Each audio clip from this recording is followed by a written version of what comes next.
Dans les grands titres de l'actualité de ce vendredi, d'abord, Emma Québec qui rassure la continuité ou sur la continuité des services entourant le don d'organes. Bon, oui, vous avez vu là, le traitement choc là, que le gouvernement Legault veut donner là, dans différents ministères. Puis, on ne peut pas être en désaccord avec ça pour le traitement choc.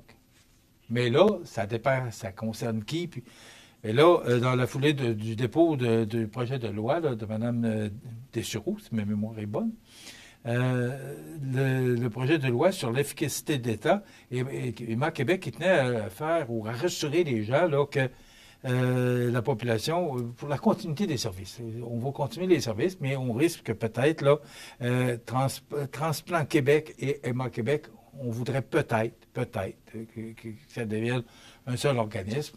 Et il va y avoir d'autres organismes comme ça qui devraient, je veux dire au conditionnel, ou qui devraient ou qui pourraient, je ne sais pas trop comment le dire, là, mais vous comprenez ce que je veux dire, pour justement diminuer l'appareil gouvernemental, parce qu'il y a beaucoup de fonctionnaires.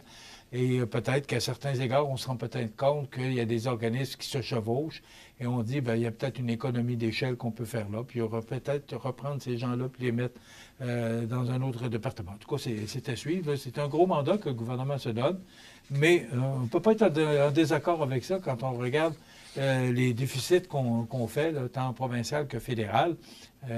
Provincial, c'est tout près de 16 milliards. Et le fédéral, on en a parlé hier avec M. Généreux, là, de près de 80 milliards.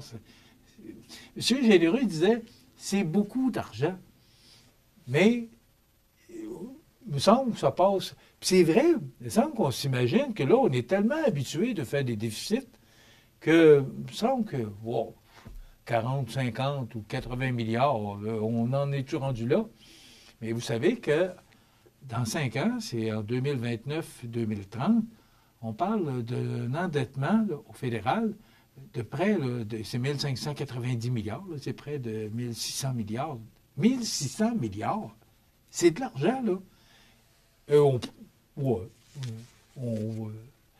mais à un moment donné, et M. Généreux le mentionnait, oui, je pense que l'image que Jean vient de mettre à l'écran reflète bien là, le fond de notre pensée, c'est qu'à un moment donné, il y a quelqu'un qu'il va falloir qu'il paye pour ça, parce qu'on ne peut pas continuer à s'endetter. Parce que là, M. Généreux parlait là, que c'est 50 milliards de remboursement d'intérêts, pas de capital, d'intérêts. Juste 50 milliards, on rembourse les intérêts, mais on ne rembourse pas la dette. Alors, et là, imaginez-vous quand on va être à 1600 milliards.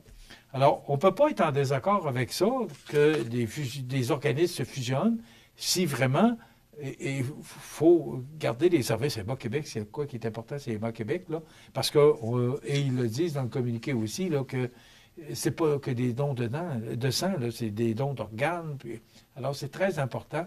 On nous dit aussi que c'est quelques 800 000 produits biologiques d'origine humaine aux établissements de santé québécois qui ont été livrés ou qui sont livrés annuellement aux besoins de la population malade et de tout le réseau hospitalier du Québec. Donc, il faut faire attention quand on parle de coupure ou de fusion d'organismes. Parce que c'est quand même un organisme très important et ça va au-delà des dons de sang, mais qui sont aussi importants, parce qu'on dit que 111 dons qu'on a eu là, à la caisse des jardins de la MRC de Montmagny récemment, là, qui s'est tenu il n'y a pas longtemps, on dit qu'avec ces dons, on peut sauver 333 vies.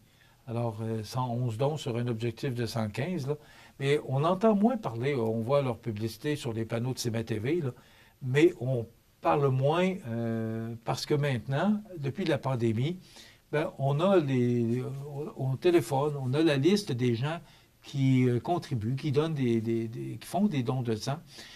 On les appelle et ils viennent, puis à part ça, il y a des nouveaux donneurs. Il y a une chaîne téléphonique maintenant qui se fait pour assurer qu'on puisse avoir au moins l'objectif prévu. Et on va chercher des nouveaux donneurs aussi. Alors, Emma Québec, là, c'est bien important pour notre population et pour les gens, là, pour nos malades. Bon, vous avez entendu, on en a parlé cette semaine, là, que la SAQ déclenchait une grève, mais ce qu'on appelait, ce qu'on apprend, c'est que cette grève qui s'étend du 6 au 12 novembre, inclusivement, a été déclenchée par le syndicat du personnel technique et professionnel, lequel regroupe les employés œuvrant dans les domaines des finances, du marketing et des technologies de l'information. Donc, le mouvement de grève qui ne touche pas le personnel des succursales, ni celui des entrepôts. C'est pour ça qu'on continue la vente là, de spiritueux au SAQ là, partout au Québec. Donc, on vous avait mentionné cette grève plus tôt cette semaine. Mais c'est la SAQ là, qui nous informe que cette grève ne touche pas la vente de spiritueux. Moi, ce que je retiens, c'est que la SAQ distribue et commercialise une vaste sélection de vins et bières et spiritueux à travers son réseau. 405 succursales, 428 agences. Alors, une succursale, c'est comme on a ici à Montmagny. Et les agences, c'est ce que M. Rouleau nous parlait tout à l'heure, les agences qu'on a installées au marché de tradition et qui fonctionnent très bien parce que ce que M. Rouleau nous mentionnait dans l'entrevue, là, c'est que ça a aidé considérablement à augmenter les ventes du marché de tradition de Cap-Saint-Ignace. Donc, ça, c'est une agence et une succursale SAQ, c'est comme on a ici sur le boulevard Taché. Ça représente quelques 7000 employés. Elle propose aux Québécois près de 40 000 produits provenant de 77 pays, quand même. Et on a remis 2,1 milliards de dollars au Trésor québécois. Mais ça, c'est de l'argent comme Hydro-Québec, comme la SAQ. C'est de l'argent qui s'en va dans les coffres du Conseil du Trésor. Puis c'est avec ça qu'on peut gérer notre gouvernement. Donc, c'est une façon de contribuer là, aux revenus du gouvernement. La MRC de l'IDEC franchit une nouvelle étape dans la mise en valeur de son patrimoine bâti avec le lancement officiel de son guide sur la restauration de fenêtres en bois. Donc, cet outil à la fois pratique, illustré et accessible vise à accompagner les citoyens désireux de préserver l'authenticité de leur bâtiment tout en favorisant des pratiques durables et économiques. Vous pouvez avoir plus de détails à la MRC de l'IDEC. Bon, bien, les élections se sont déroulées et vous savez que maintenant, on a une femme qui est mairesse à Montmagny, Mme Gabrielle Brisebois. On a également Mme Michèle Bernard, qui est au siège numéro 3, Mme Mireille Thibault, qui est au siège numéro 4. Donc, il y a encore 3 femmes sur le siège. Est-ce que j'en oublie? Non. C'est M. Lefrançois au district 1. C'est M. Jesse Croteau au 2, donc Mme Bernard au 3. Au 4, Mme Thibault. Au 5, on a M. Jérôme Théberge. Et au 6, on a M. Colin Lavergne.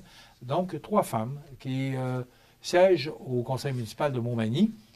Et on a une mairesse, on la voit à l'écran, Mme Gabrielle Brisebois. Donc, ce qu'on lui dit, c'est que les femmes occupent désormais 37,9 des sièges municipaux et 26 des postes de maire, soit presque le double de ce qu'on observait il y a 20 ans.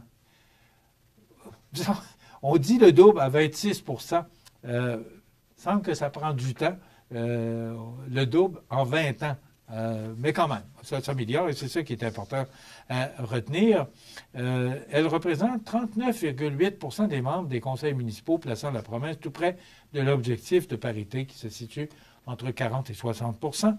Le taux de participation globale atteint 41,3 %, une hausse notable comparativement au creux historique de 2021 où il s'élevait à 38,7 %. Mais il ne faut pas oublier qu'en 2021, on était en pleine pandémie. Donc, beaucoup de gens ont préféré ne pas aller voter.